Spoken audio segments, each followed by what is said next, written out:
For some women, being good is just too boring. A teenager tries to ease her pain with violence.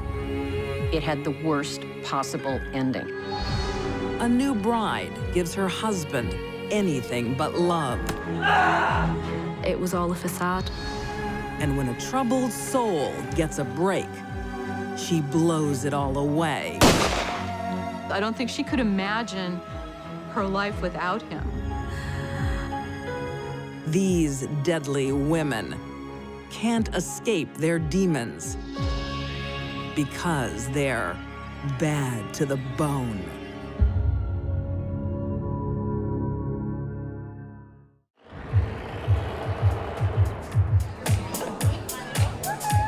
(2013) in Coates, North Carolina.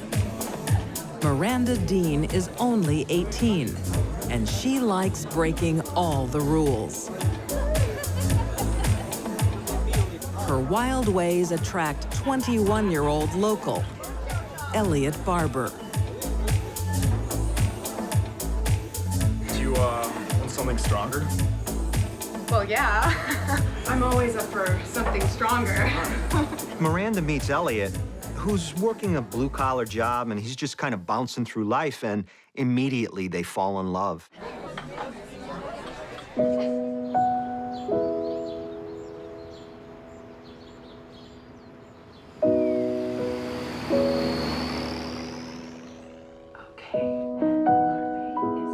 Smitten, he doesn't even mind that she's a single mom.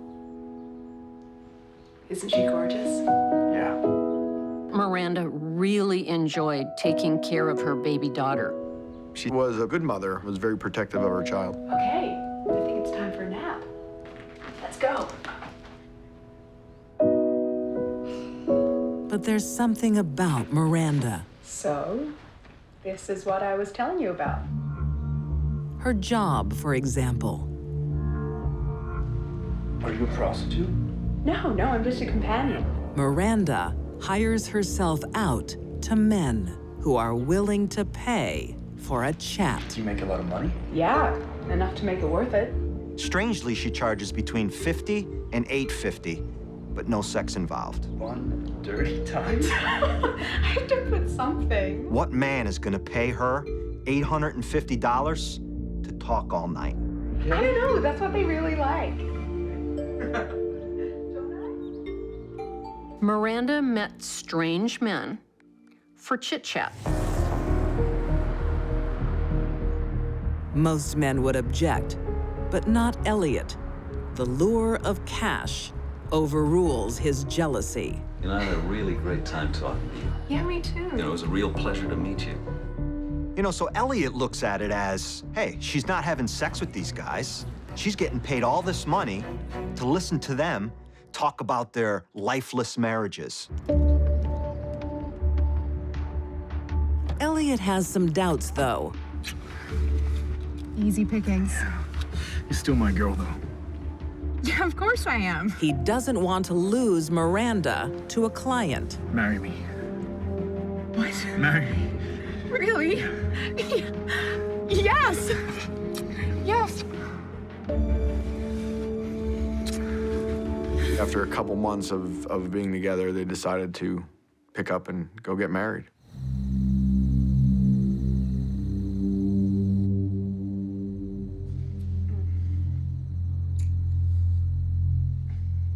But the new bride has another secret.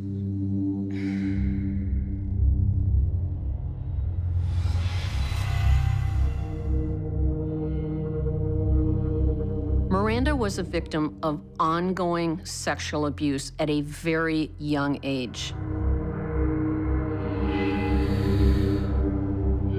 Her abuser, he's sentenced to 19 years in prison for this sexual abuse. So we gotta wonder, just how severe was it? It's probably the most graphic, most vile type of sexual abuse you can ever imagine. It's okay. You okay? The psychological trauma and long-lasting effects that child sex abuse victims go through is profound. It was a marriage made in hell. Miranda's psychological trauma finds one place for comfort, but it's a strange choice. Miranda had visions and fantasies of things that did not exist. She was part of the Satanic cult. Deliver us, Almighty Satan, from all my past errors and delusions, and fill me with truth, wisdom, and understanding. Now she wants to draw her husband into her faith. Hail Satan. That tells me Miranda is a sociopath. Psychopaths are born, sociopaths are made. Hail Satan. In Miranda's case, it had the worst possible ending.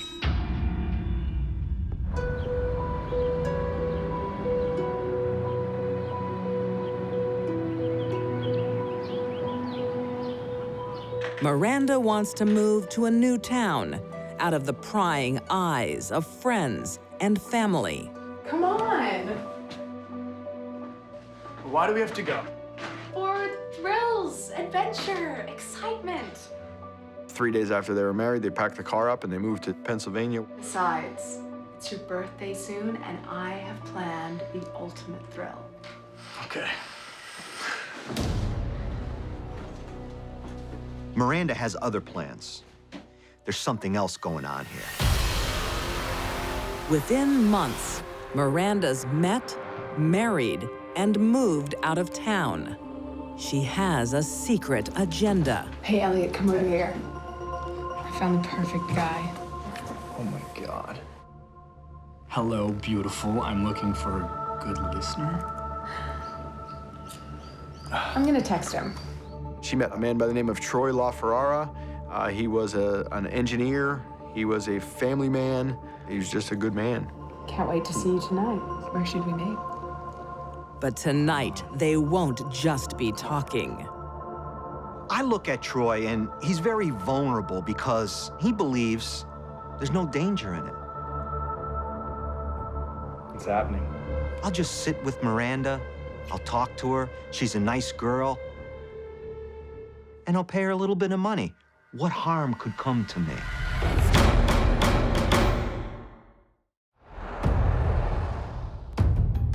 "18-year-old Miranda Barber has found a willing participant in her satanic practices. Our master must bless us. Her new husband, Elliot.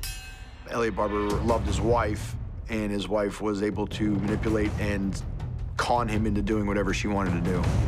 He's happy to follow her. Hail Satan. Miranda and Elliot brought out the worst in each other.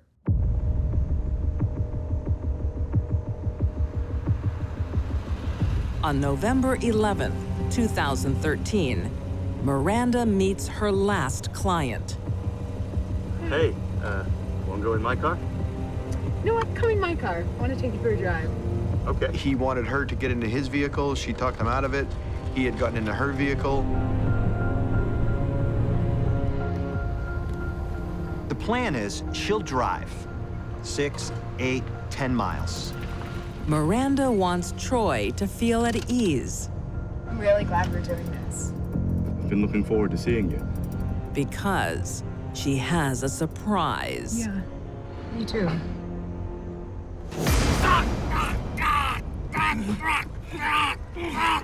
It's a trap, and husband Elliot is here to help. They had made a deal. They were going to find someone and kill someone, and it didn't matter who.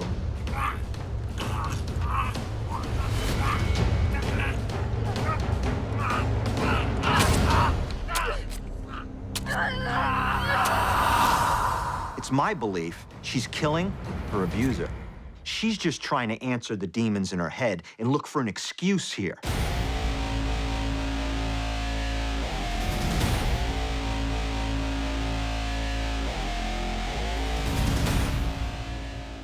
Miranda was full of rage against men. It only takes one well-placed stab wound to kill someone, maybe two. But she stabbed him 20 times. She was having fun with it. Is he dead? Troy suffered. He wasn't dead. Let's get him out of here. Let's get him out of here. He was dying. And they just threw him on the side of the road like a piece of garbage. So they rifle through his wallet and they find $150. Just take the whole thing.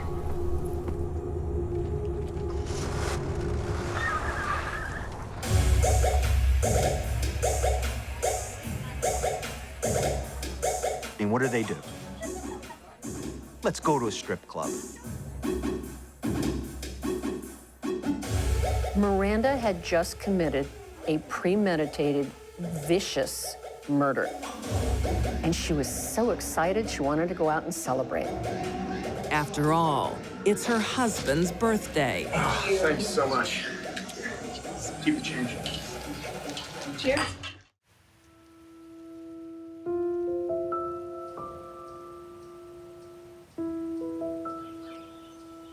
The next day, Troy's body is found. And one thing is clear. It's a homicide. Miranda Barber's anger really is displayed in this murder because Troy is stabbed in the head, the face, the neck, the chest. Everywhere, there was rage here. Rage and hate.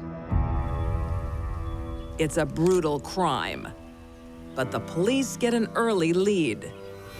There was a cell phone. Miranda and Mr. LaFerrara were text messaging back and forth. While planning the attack, Miranda thought of everything, except the obvious. The cell phone records prove his last phone call was to Miranda. Now she can't deny it. So, Miranda. Miranda Barber tries to be intimidating. You ready to start again? Yeah, sure. She wants to appear bigger than what she is. Journalist Francis Scarcella interviews Miranda behind bars.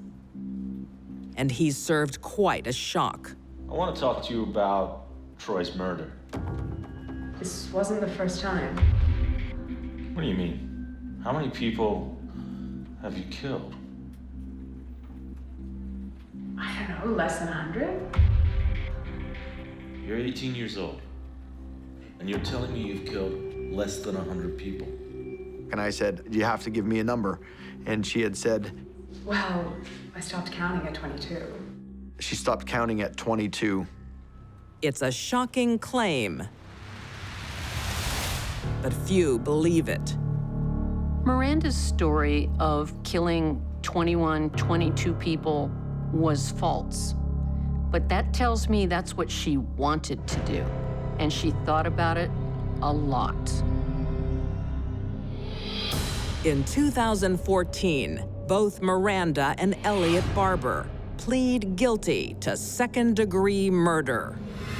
They are sentenced to life in prison with no parole. Miranda Barber had a horrific life, but at the end of the day, she's a liar and she's a manipulator, and I believe at this point that the world is safer with Miranda Barber behind bars. Miranda chose to ease her pain by inflicting it on others. Miranda received a life sentence without parole. I hope that stands. She's a very, very troubled, damaged, and dangerous person.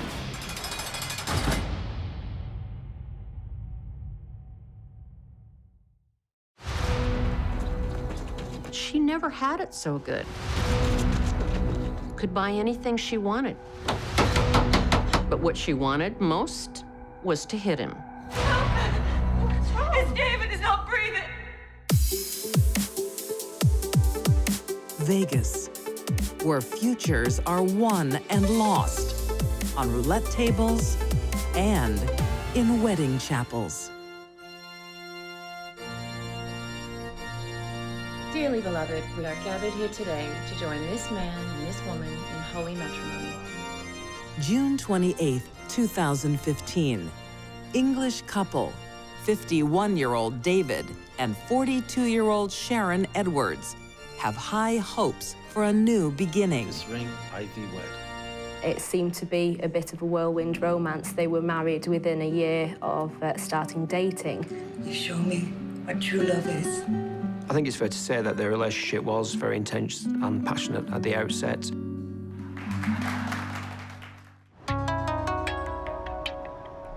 Their story starts a year earlier, in the town of Chorley, England, where David is a busy lawyer. David was a partner in a prominent law business in Chorley.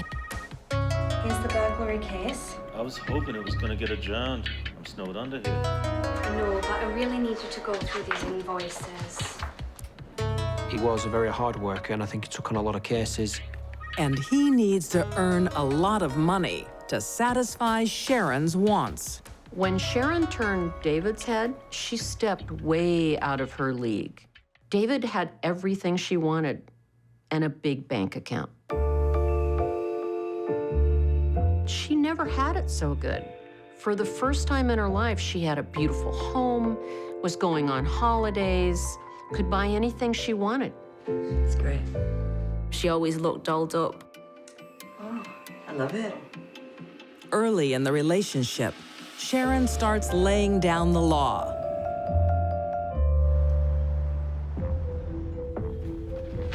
Darling. Sharon, what a surprise. Sharon would constantly mither David at work. I thought we could go for lunch today. Oh, I'm sorry, love. I'm quite busy. And she just basically made a nuisance of herself. Give us some privacy, please. Of course. Sharon could be very charming and engaging, And shut the door on your way out. but on other occasions could be very possessive, domineering. Sick of this. I come in for work and you won't even take me out for lunch. What's wrong with you? All right, I'll take you to lunch.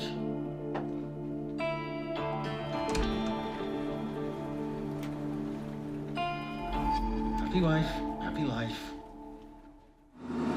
Sharon is isolating David from his colleagues and friends.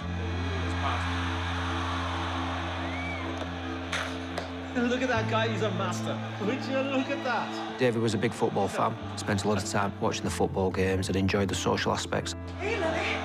What shopping I done today? Hey, we're watching the football. Oh, we missed the goal. Oh, come on, Sharon, it's my team.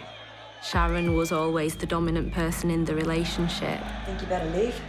Got a holiday to organise. He's not a single man anymore. Okay. Sharon was a very high-maintenance individual, very needy, quite a jealous person. The relationship became volatile fairly quickly. It's nothing personal, as Sharon's previous boyfriends know well. Sharon was the kind of person who wanted to wield control over her partners. Hi, love. I'm back. You're late. Love? Sharon had a need to abuse men. What you doing?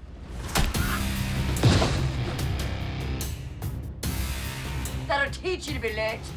Sharon had some previous allegations against her of domestic abuse and some previous convictions for violence. One such allegation related to her allegedly punching and biting a previous partner. Sharon had a long history of physically abusing husbands before she met David. Leopards don't change their spots. Sharon has the hallmarks of a sadist.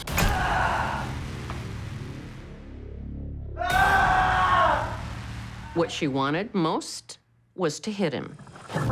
David joins a secret club of victims, abused men.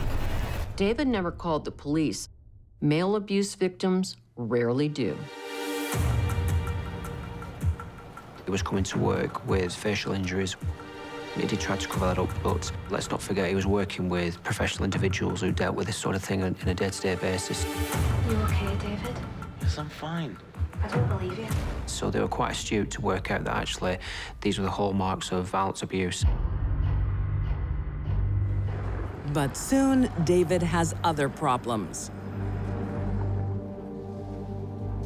A restructuring of his law firm leaves him out in the cold. David, it's been a very hard decision. He's made redundant. I think the underlying aspects of that is that they were aware that David's been in an abusive relationship and his life becoming a little bit chaotic. I'm very sorry, David. Sharon didn't like it. As she saw it, David's employer was doing to David what she was supposed to do.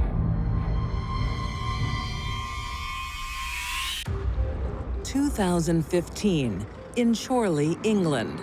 Lawyer David Edwards has some bad news for fiancée Sharon. What are you doing home? It's over. I've been made redundant. When David's professional status was diminished, I lost my job. Sharon was personally insulted and upset.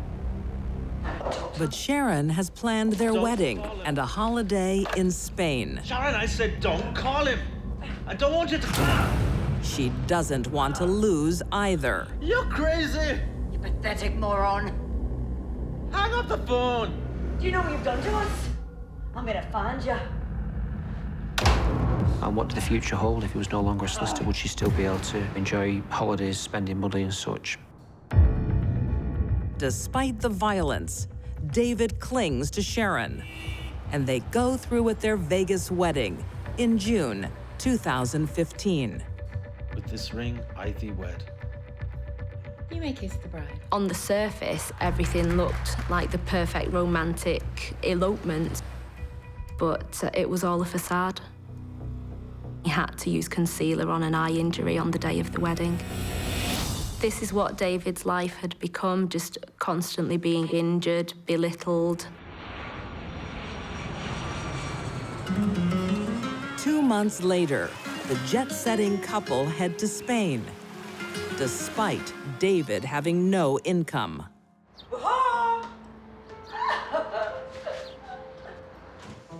Hello. They'd had a disaster with the hotel and they'd had to change venues. I got you something. One of the flights was cancelled and the situation was very fraught by the time they arrived home. Thanks, Mum and David. Do you like him? Yeah. How was it? It was hopeless. No wonder he got sacked. Don't start. Don't you tell me not to start. Lazy, lazy sod. Sharon's daughter from a previous marriage notices the tension. Sharon was ridiculing David about the fact that he was losing his job as a solicitor. I'm sick of this. She described him as being struck off. David! David! It was designed to make him look foolish. Their marriage, barely 2 months old, is on the rocks. On August 23rd, 2015, Sharon ends it.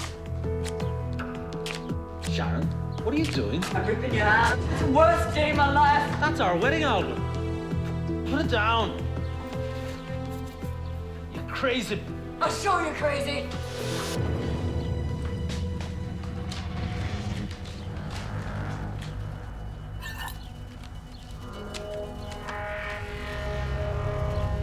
Why'd you do it?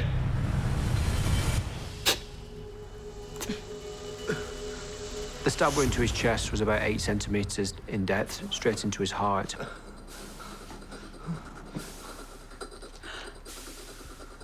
Sharon wounds her husband. Sorry.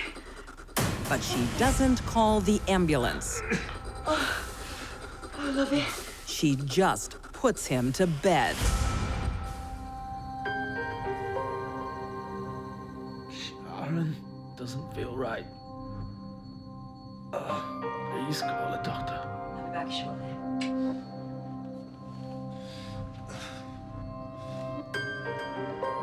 Sharon is gone for hours. The wound had created a flap, really, which acted like a valve. It would have taken some time for him to bleed out. It's very difficult to put yourself in the mindset of someone who can do this to somebody that they love. David died from massive internal bleeding. Only then, Sharon runs for help. Her reaction has been described by some as a fake hysteria. She ran out of the house screaming and crying. David is not breathing. What? He's not breathing. She said that the stabbing had been accidental, that David walked onto the blade. We need an ambulance. Now. Like all good psychopaths or sociopaths, she was trying to get out of the responsibility for what she had done. When authorities examine David's body, they uncover a history of sadistic abuse. Over 60 external injuries, the stab wounds, healed wounds, prod marks, pokes, puncture marks. David had sustained quite a lot of injuries. The judge said he didn't think Sharon intended to kill David, and I don't think she did either. Why would she kill her toy? For a sadist, once their partner or victim is dead, the party's over. In March 2016, Sharon Edwards is convicted of murder and sentenced to a minimum of 20 years in prison. David's case goes to show how many of us don't know what's going on behind closed doors.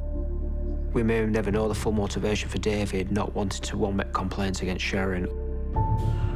There might have been some element of fear. If he did make an issue of it, then would he be a victim of further abuse? Domestic violence against men just seems to be such a taboo subject, and something needs to change.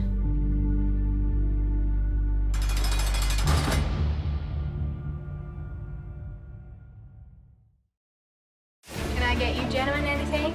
When a woman gets a second chance He saw a pretty woman in distress. at life and love, He didn't care about her past. don't get in the way. She is a cold-blooded woman. Get on your knees if you want to pray. 1933, Shreveport, Louisiana. 17-year-old Tony Joe Henry is a town favorite. Here's your favorite girl. Tony Jo was beautiful. She had a fabulous figure. I swear you get more beautiful every day. And men looked at her with desire. Flattery will get you everywhere. Lacking in education, but blessed with a natural charm, Tony Jo uses her looks to make a living. Tony Jo had no marketable skills. Ton, you two got a room. The skill she developed was being a prostitute in a whorehouse.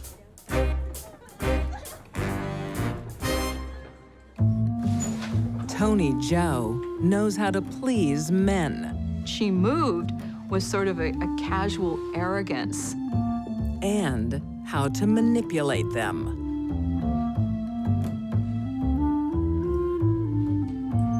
There's a certain amount of power that she could exert as a beautiful woman and as a prostitute over men. You're killing me, kid. What a way to go. You forget something?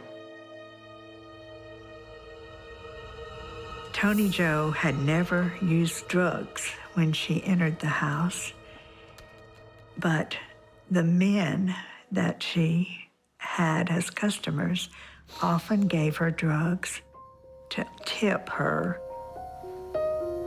Heroin helps Tony Jo forget the present and the past. Tony Jo had a rough start in her life. Her mom died of tuberculosis when she was only 6 years old. And her father remarried a woman who was very cold.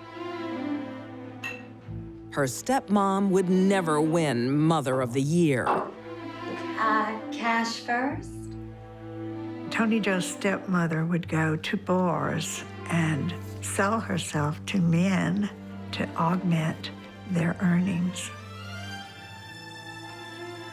Who's the kid? And Tony Joe was made to go into the bar with her stepmother. She uses 12-year-old Tony Joe as bait. Lazy little thing. Tony Joe's evil stepmother introduced her to alcohol and prostitution. Now. Children that are abused, such as Tony Joe, This is John. develop survival skills to stay alive, and that's what she did. But Tony has no intention of staying a hooker. By age 20, she turns a new leaf. Tony Joe went to Austin, Texas to begin a new life. She found work as a waitress. Can I get you gentlemen anything?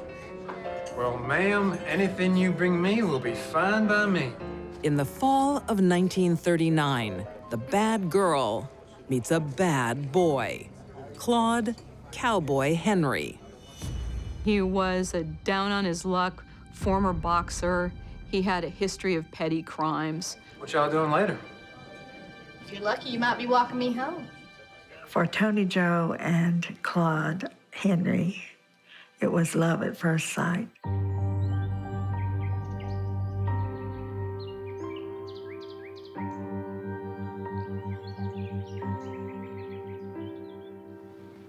But Tony Joe hasn't left everything behind. She's still hooked on heroin.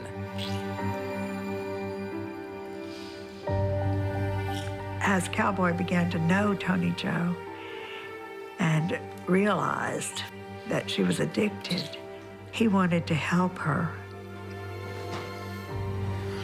Tony Joe, I brought you here to get you off the drugs. What? I'm out of here. He made her go cold turkey. Get off of me! Get off of me! Get off of me! There weren't going to be any niceties about kicking her heroin habit.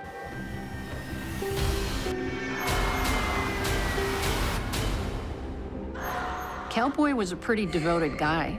He helped her get off heroin. He didn't care about her past. He loved her. Clean, sober, and in love, Tony Joe marries her man. Life is finally looking up. She thought they would have a home, children, a normal life. It was not to be. Hey? You still working? Come on. One for old time's sake. 1939, Beaumont, Texas. 24-year-old Tony Joe Henry's past catches up with her. They were at a restaurant, and that's when the former customer saw Tony Joe. You still working? I'm married. He asked Tony Joe if she was still working at Madame Sylvie's. Come on. One for old time's sake. At this point, Cowboy comes out of the restroom and sees what's going on. Does not take kindly to it at all. Stop it!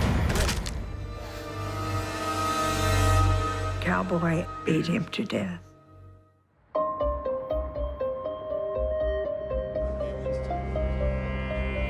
Arrested for murder, Cowboy has his day in court. Claude Henry?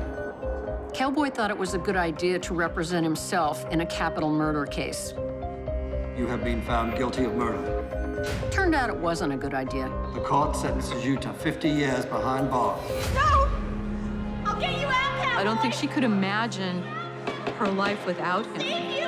I'll save you! When the gavel came down and the judge said 50 years, Tony Joe's life ended. And she wasn't about to let that happen.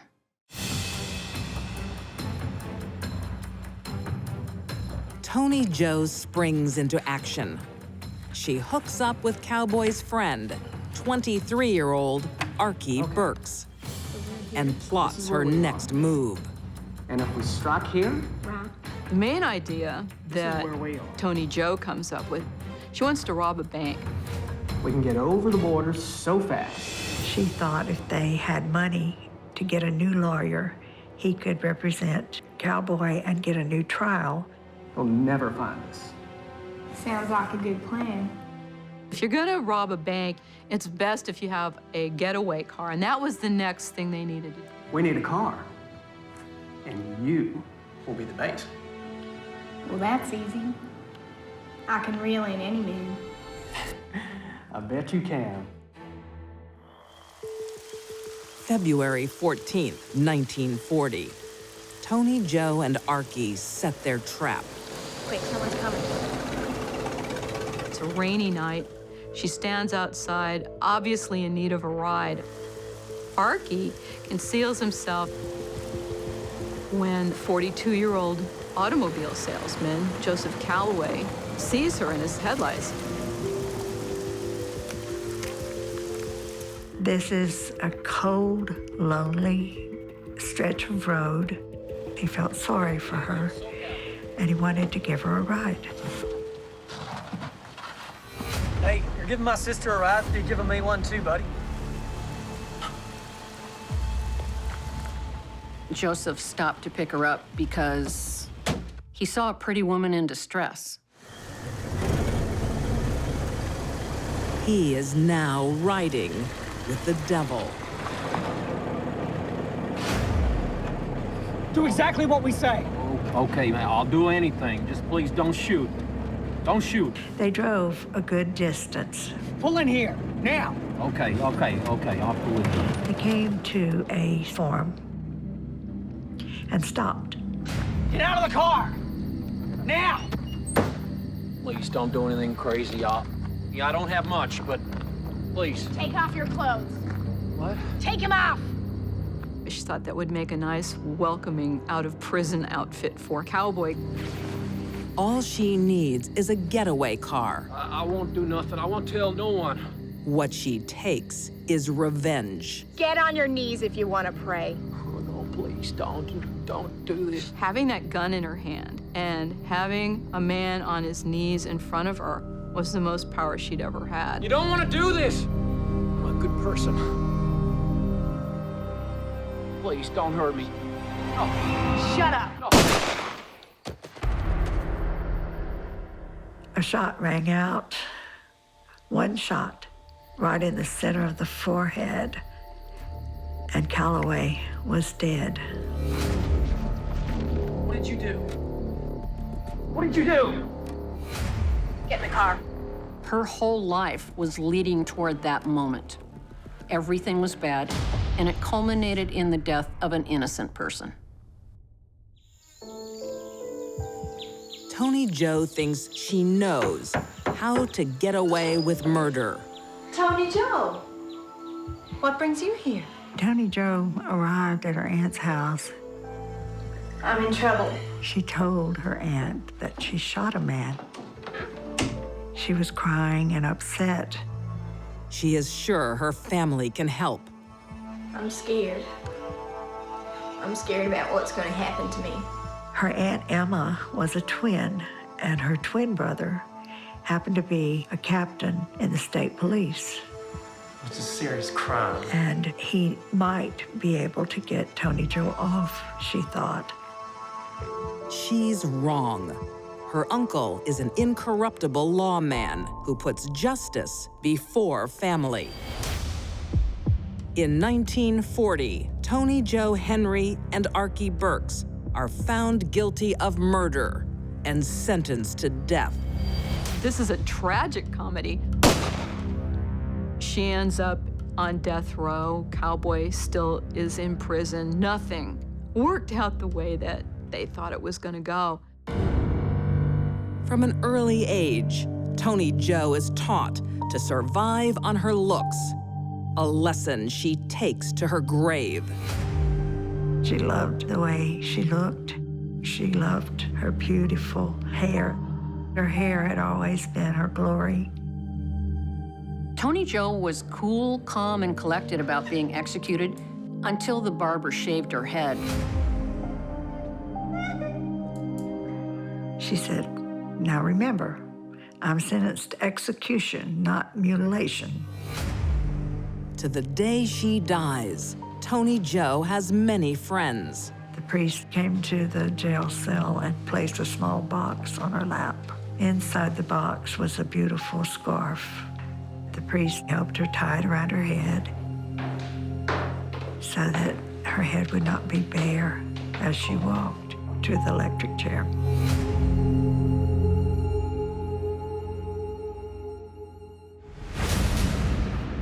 Tony Joe was close to happiness. Free and clear of drugs, with a man who loved her, until her past walked into the bar. Love does not conquer all. And in this case in particular, it just led to death.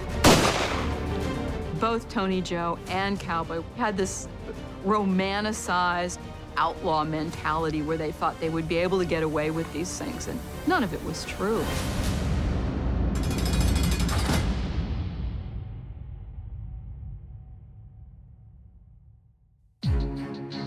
These deadly women had darkness within. Miranda Barber made violence her savior. Sharon Edwards enjoyed inflicting pain. And Tony Joe Henry killed to solve a problem. They all found pleasure in murder. They were bad to the bone.